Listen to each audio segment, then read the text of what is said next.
The Wrecking Machine, Daniel Dubois, takes on Joseph Parker in a title defense after his triumphant victory over Anthony Joshua. We're going to be live for it in studio. We can't wait for this one. This is something where we're really wanting to see, can Daniel Dubois establish himself as the dominant heavyweight in the modern era? Lads, we're going to talk about both fighters here. First up, Daniel Dubois. Last few fights, he's really leveled up. He's really changed some things. What have we learned about Daniel Dubois in those fights? He's a man that's growing into a fighter. Like, I think the last few fights, he's really shown character, you know, considering where he's come from as being, you know, the quitter. You know what I'm saying? Having those things on your resume, they're big stains, and he's absolutely worked through that. You know, Big Baby Miller was a great mental test. Hrgović was a great physical test. AJ was a stamp of approval to say, hey, guys, put some respect on my fucking name. And as a bona fide AJ fan, watching that display, I'm like, I can't walk away from that fight and say anything bad about Dubois. I think Dubois now, his confidence, the way he talks, the way he's coming across, like everything is the sign of, you know, it's a, you know, I don't want to sound patronizing, but it's a boy becoming a man. Do you know what I'm saying? He's not going to be entertaining disrespect that he used to. Even the way he speaks at press conferences with other fighters, like we're literally watching him lean into who he is now.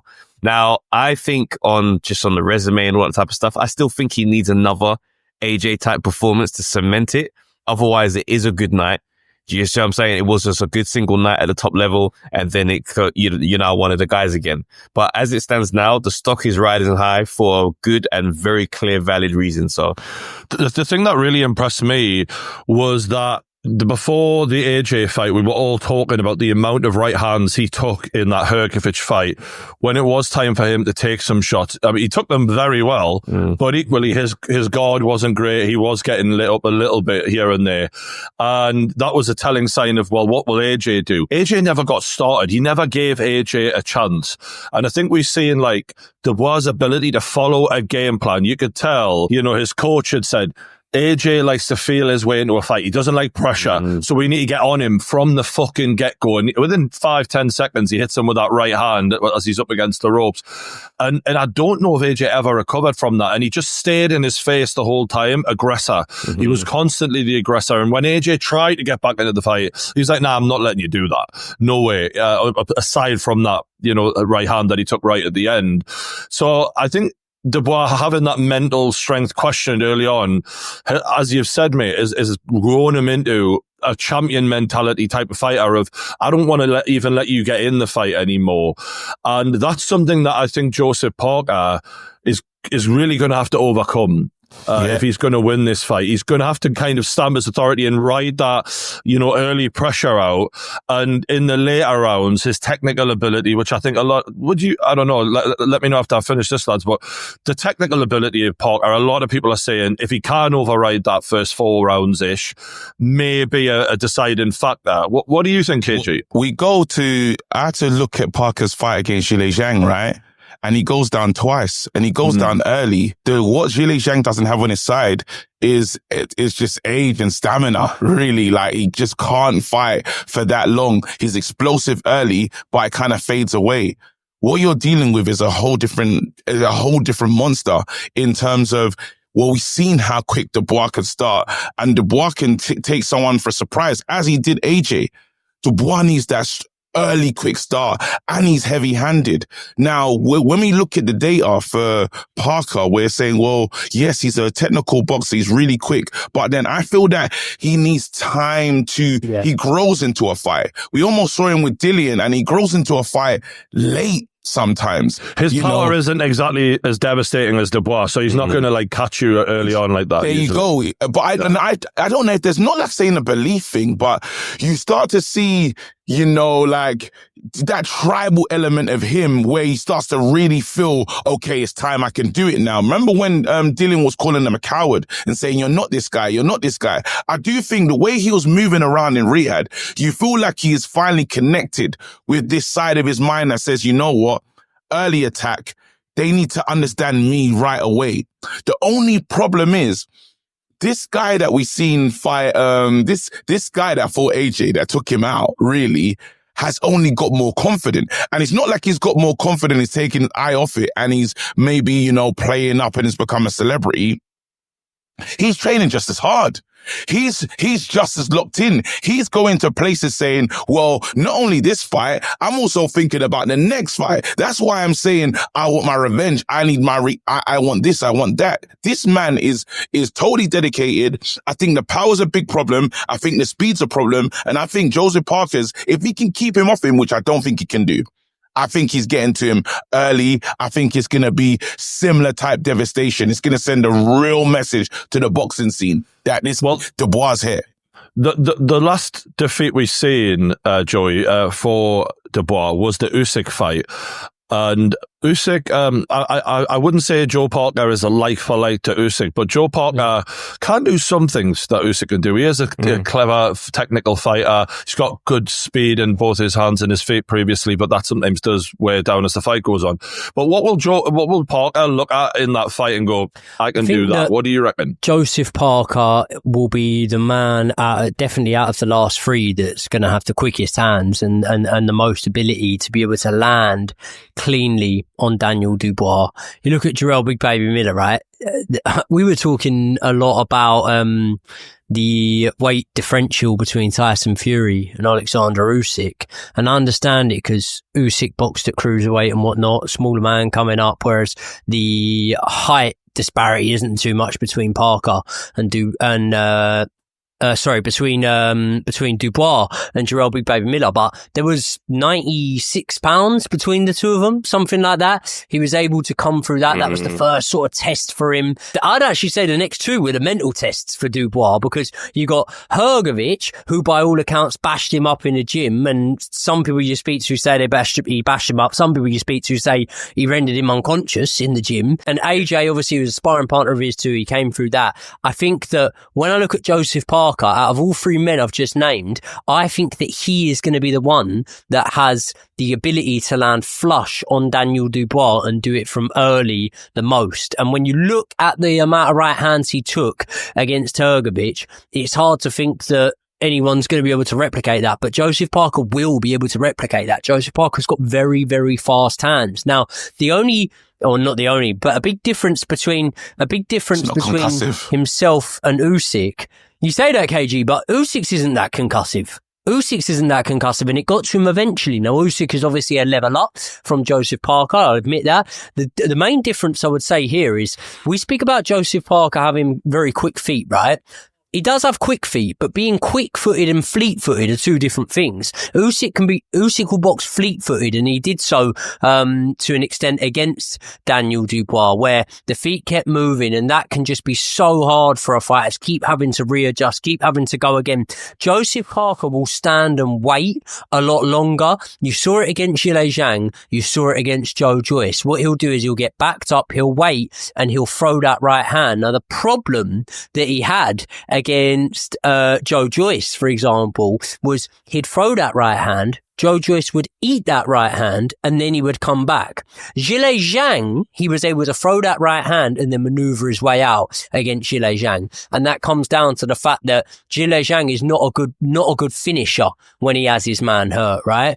You might look at the Wilder fight and whatnot and say, hold on, what are you going on about? And the way he took Joe Joyce out. What I mean is finisher in terms of AJ would drop an opponent. You know, AJ coming through, AJ would drop an opponent, AJ would then finish that opponent. He's a very good finisher. But with Zhilei Zhang, it's more the one or two shots will take you out. But if he drops you, he let Joseph Parker off the hook twice in that moment. So I think it really, really does come down, to the chin of Daniel Dubois and the ability to ride those shots when he takes them, because he will take them. That's why I think you need to talk about Parker's chin, though, because he's been the Chisora took him down early as well. Down in their first fight, Chisora knocked him down in the first, you know, so then, and this guy he will go down quickly. And that's what I think. I honestly feel we're not going to be there for a long time in this one. This fight Do you not think that Parker's shown good resilience? So because Yeah. Well, you're talking about 41 and Chisora won 39. fight. 41-39, and you're getting back to fights against guys that are at the tail end of their careers. We're not talking about fresh young killers. We're talking, and yes, it does. When you're looking at the fight, I've been excited. I've loved what Joseph Parker's done so far.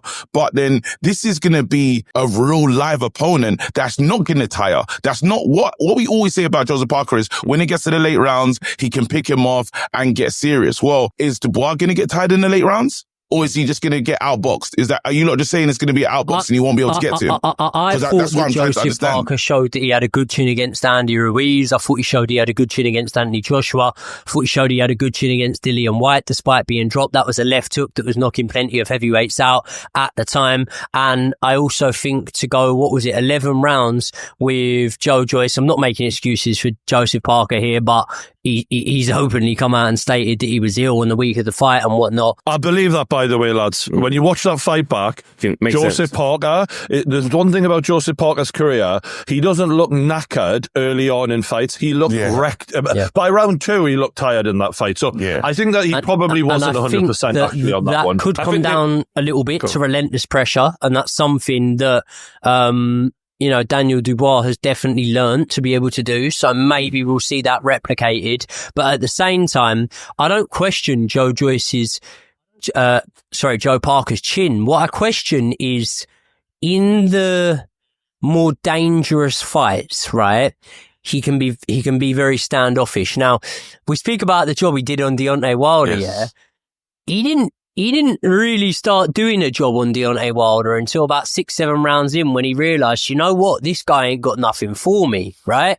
Then, Zhilei Zhang, right? Brilliant win. Unbelievable win. He's coming off the back of 2 stoppage wins to a man that stopped Joseph Parker. So, against the odds, he gets that win. But again, very, very standoffish. I think that when he feels an opponent has got that sort of power, he can be standoffish in there. And I think that that's the main thing, that if I'm Joseph Parker, I'm looking at this fight and I'm thinking that's what I've got to navigate. Because if you are like that with Daniel Dubois will build a lot of confidence from that. And now, a word from our sponsors. Now, I've been doing a lot of traveling lately from Saudi Arabia to LA, and I know a lot of you've got travel plans for 2025, and there is one app that you have to download, and that app is Saily. Now, Saily is a brand new eSIM service app, and what it does is it gives you a local SIM card that you can use when you're traveling, so you don't have to pay those crazy roaming fees just to send a text back home. They've got eSIM plans for over 160 countries and 8 regions, so wherever you're going, they're going to be able to make sure you're connected. Now, all you've got to do is click the link in the description below, and you can download the app to iOS or Android. Then you buy your plan, just choose the best time frame for you. Then you just install the eSIM on your phone, and when you land at your destination, you can activate your plan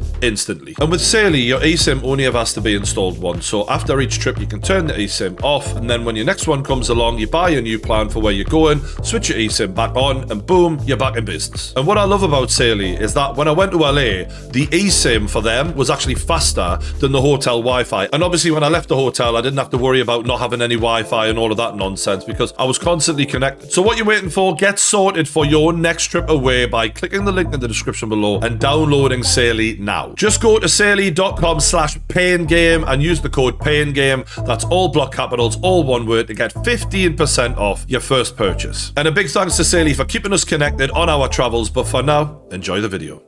I honestly think Daniel Dubois is going to blast through him, right? Because my issue with Joseph Parker very much is the level that he boxes at with certain opponents. He took 2 fights to get through Chisora. Like clearly. And it's like we watch those moments where he has these patches of just happily being mediocre in the ring.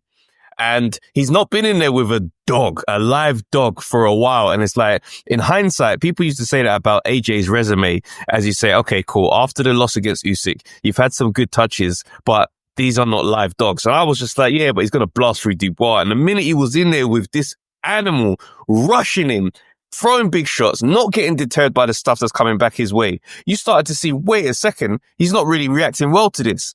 And I think Joseph Parker's going to have that same thing, because coming from Chisora, you know, that Dillian thing was a very long time ago, the beatings from the situation with Joe Joyce, and it's like you had an old Finnish Wilder, an old Zhang. Bro, you're in there with a young killer that's got something to prove. Problem. I think he's going to get really hurt in this one. I mean, just based on what you're saying, gents, the Chisora thing, the first fight, I think he had a bit of a wake-up call, and that's around the time he went with Andy Lee, put the weight on, started putting a bit of size on.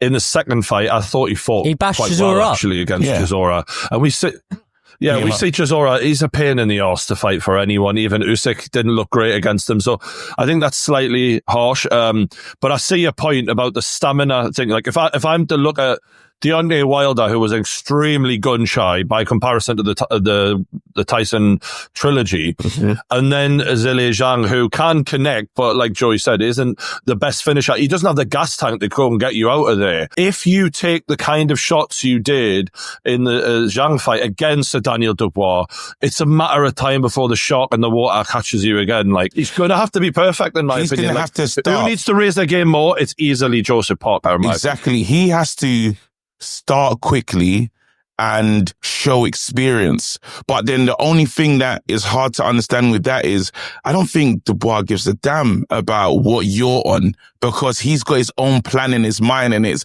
this way, seek and destroy. You can see him connecting, and he understands, he fully kind of really understanding who he is. I thought that was a coming out fight for him in terms of against AJ, where it's like, okay, guys, this is me now. This is my time, my division. I need to see. I would have been more scared about Fabio Wardley versus Dubois than this fight. I'm honest. I'll be honest with you. This fight, while I get it, Parker's done really well to, the way we're looking at his record, the way we're looking at because boxing is what have you done for me lately? And the lately is Zhilei Zhang, Deontay Wilder. And these are names you respect, and they're good names they're good names to the box rec and stuff. But when you really look at the car, look at the engine and say, well, hold on though, these parts though, they're not what they used to be.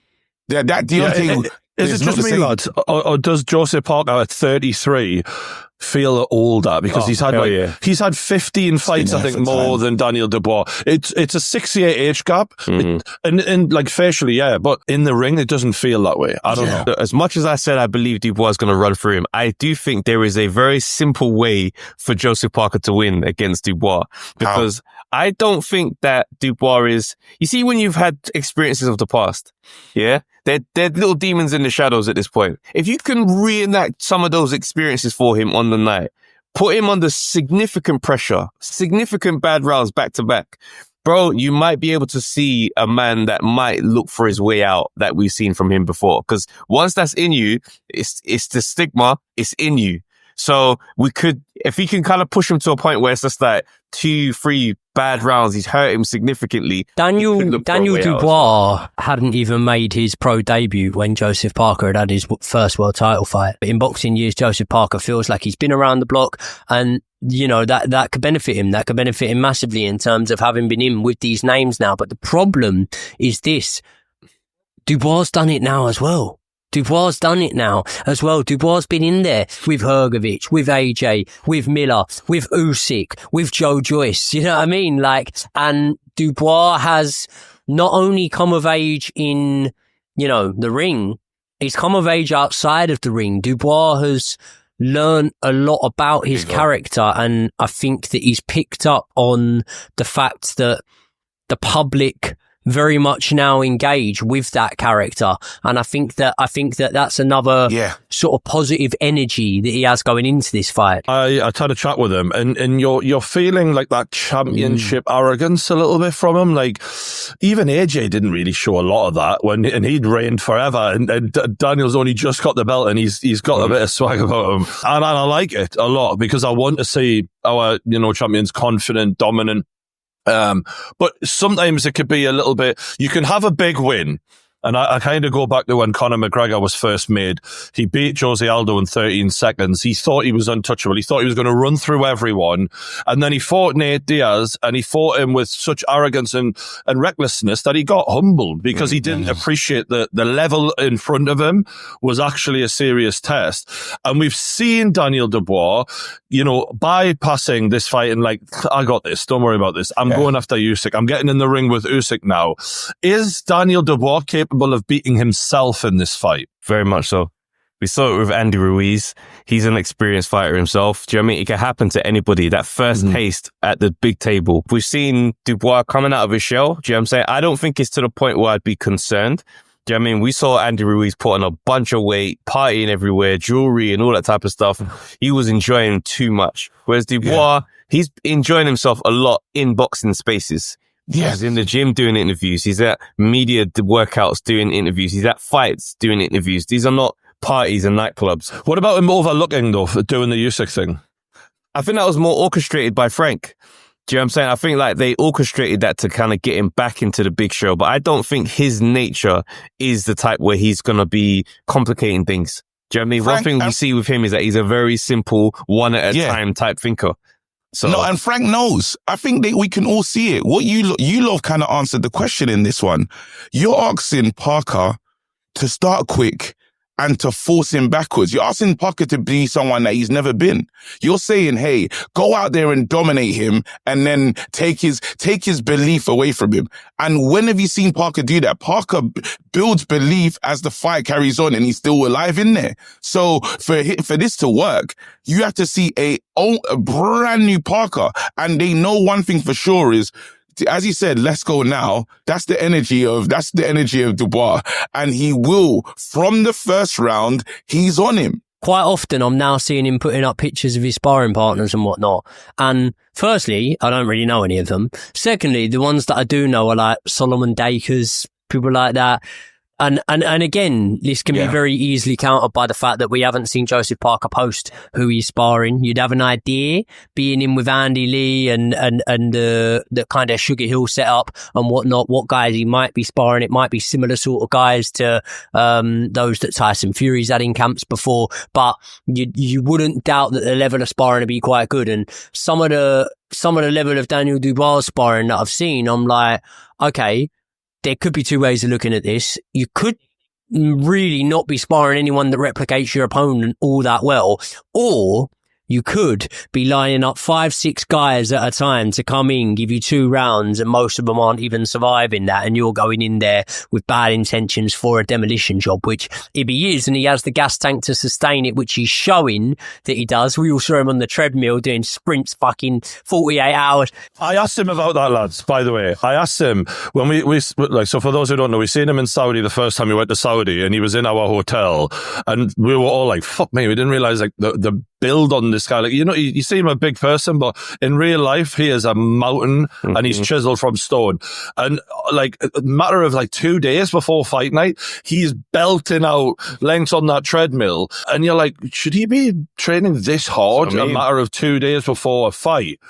And he didn't even give me a solid answer. He was like, I know what I'm doing. I know how to get the best out of me, and I know what does it for, like, basically saying like staying in that zone for his body is how he can be so relentless. Go now in the ring. I'm going to wrap this up now, lads, because I think we're all, after that AJ performance, it's almost impossible, unless he's fighting Usyk, to pick against Daniel Dubois. However, I want each of you to give me your percentage chance that you give Joseph Parker. I'm going to start with Travis.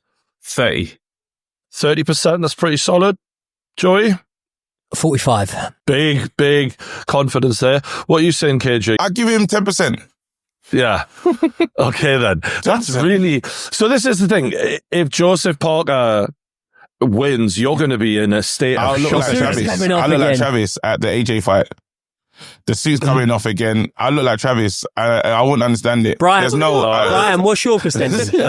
I'll keep them guessing till I put my final prediction out. Cheers, lads. That was a great one. Well done.